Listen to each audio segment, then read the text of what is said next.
Forget the sea battle at Salamis. Forget the glorious defense of Thermopylae. The war for Greece would not be won by a trick of the tide or a mumpen pass. It would be won by brute force on an open field. Against the mighty Persian cavalry and a relentless storm of arrows, the final defense of Greek freedom came down to a single question.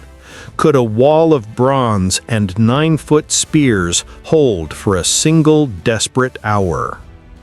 This is the story of Plataea, the day 10,000 Spartans and their allies proved that discipline and iron training could defeat sheer overwhelming numbers and secure the future of democracy.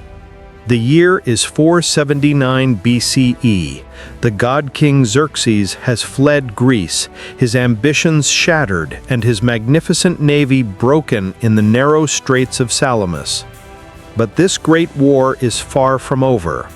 Before his retreat, Xerxes left behind a wounded beast, his finest general Mardonius and the elite core of the Persian fighting force. Mardonius is no arrogant monarch. He is a cunning and highly experienced commander who understood the fragile nature of the Greek alliance, a patchwork of rival city-states held together only by a common fear. He spent the long winter attempting to break them apart through diplomacy, offering Athens a privileged and luxurious place in the Persian Empire if only they would surrender. The Athenians' response was a defiant and resounding refusal.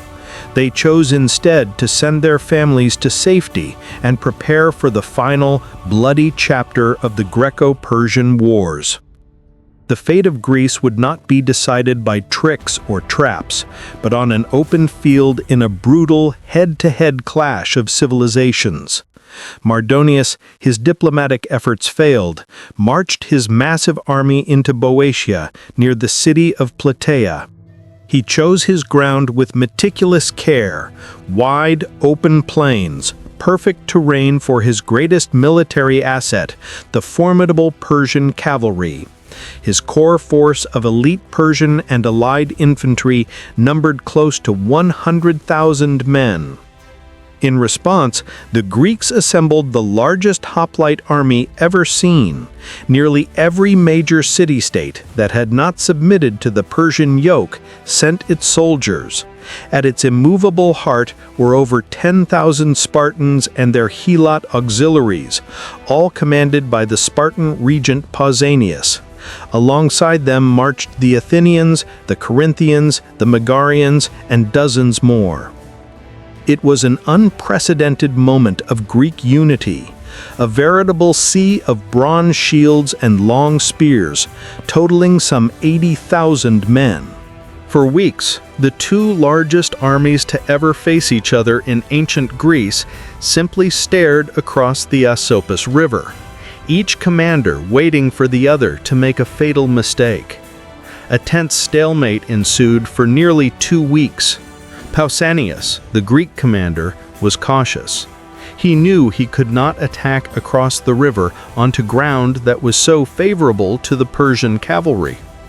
Mardonius was equally patient, using his horsemen to constantly probe and harass the Greek lines. His cavalry, led by the brilliant commander Mecistius, were a constant menace, launching lightning-fast raids, picking off Greek foragers, and challenging the Greek resolve. In one famous skirmish, the Greek Megarians were nearly overwhelmed by a thunderous cavalry charge, only to be saved by a contingent of Athenian archers who managed to kill Mecistius, a significant blow to Persian morale. But Mardonius had a larger strategy in motion. He sent his cavalry on a wide flanking maneuver, not to attack the army, but to capture their supply train and, most critically, to choke off the Gargantuan spring, the Greeks' only reliable source of water. Mardonius's strategy worked. After days without sufficient food, and now completely without water, the Greek position had become utterly untenable.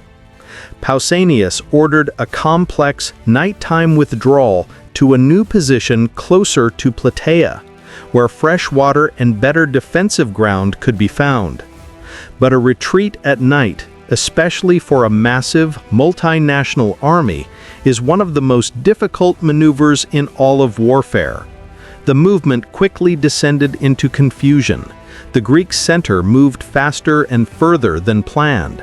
The Athenians on the left flank became separated, and the Spartans on the right flank, disciplined to a fault, refused to move until they were absolutely certain the other contingents were safe. As dawn broke, Mardonius looked across the field and saw what he believed was a miracle. The Greek army was scattered in disarray and seemingly in full, panicked flight. Believing victory was his for the taking, he gave the order for his elite Persian infantry to charge across the river in pursuit. Mardonius had made a fatal miscalculation. The Spartans were not fleeing. They were repositioning. Seeing the Persian charge, Pausanias ordered his men to turn and face the enemy. The 10,000 Spartans and Tegeans formed their phalanxes. This was the moment Spartan training was made for. They became a solid, interlocking wall of bronze shields and 9-foot spears.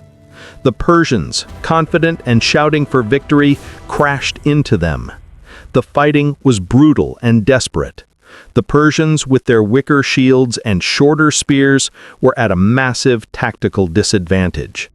They tried to grab the Spartan spears, to break them, to create any opening in the deadly wall of points.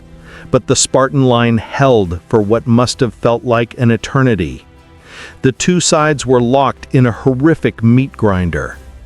The turning point came when Mardonius, fighting bravely on his white horse at the front, was struck down and killed. With the death of their charismatic general, the will of the Persian center to fight shattered.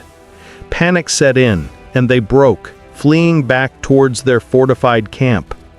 On the other side of the battlefield, the Athenians, who had been engaged in a tough fight with Mardonius's allied Greek forces, finally broke their opponents as well. The battle transformed into a hunt. The entire Greek army converged on the Persian camp, a wooden fortress where the remnants of Mardonius's army had taken refuge. The Spartans, trained for open field battle, struggled to breach the walls. It was the Athenians, experienced in siege warfare, who finally smashed through the gates.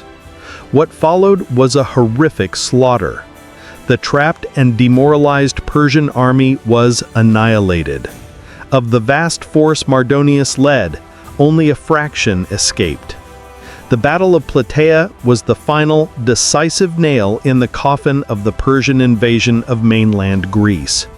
It was a victory of heavy infantry over light cavalry, of disciplined training over sheer numbers. On the very same day, legend says, the Greek navy won another victory at Mycale, destroying the remnants of the Persian fleet in Asia Minor. The threat that had hung over Greece for years was finally over. The victory at Plataea secured Greek independence and confirmed the military supremacy of the hoplite phalanx. It allowed the city-states, particularly Athens and Sparta, to enter their classical golden ages, shaping the future of philosophy, democracy, and Western culture. The battlefield was left littered with unimaginable Persian wealth. But the true prize won that day was something far more precious: freedom.